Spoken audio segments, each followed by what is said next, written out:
చూడండి మీరే. సన్నగా తరిగిన ఉల్లిపాయ ముక్కలు, జీడిపప్పు వేయించి ఇలా మిక్సీలో వేసి పేస్ట్ చేసాము. కొంచెం బండిలో నూనె తీసుకొని నూనెలో పసుపు, ఉప్పు, కారం కలిపి కొంచెం వేడి చేసిన తర్వాత ఉడకబెట్టిన గుడ్లను వేసాము.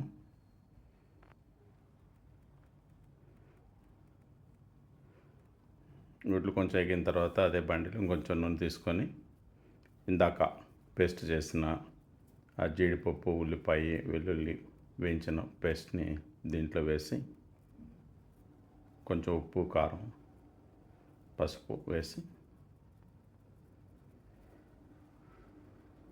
ఇలా వేడి చేసి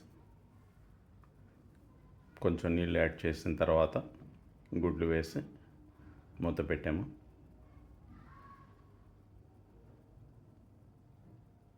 ఇది మిర్చి కసాలంలాగా ఉంటుంది, చాలా బాగుంది. తర్వాత కొంచెం గరం మసాలా వేసాము, తర్వాత కొత్తిమీర చల్లాము. మూత తీయగానే మంచి కమ్మటి వాసన వచ్చింది. అలానే కొబ్బరి పాలతో అన్నం, దానికి మిల్ మేకరు,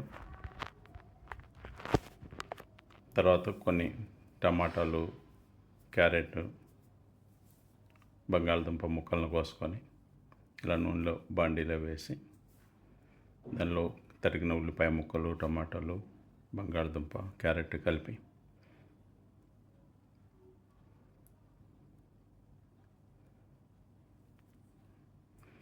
వేడెక్కిన తర్వాత మీల్ మేకర్ను కూడా వేసి బాగా కలియపెట్టి కొంచెం అల్లం వెల్లుల్లి పేస్టు, కొంచెం కొత్తిమీర వేసి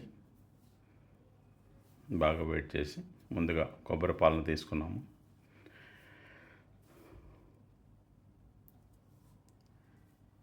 రైస్ కుక్కర్లో ఈ మిశ్రమాన్ని వేసి దానికి 2 గ్లాసులన్నర కొబ్బరి పాలు, 1 గ్లాసున్నర బాస్మతి బియ్యానికి తీసుకోవటం జరిగింది.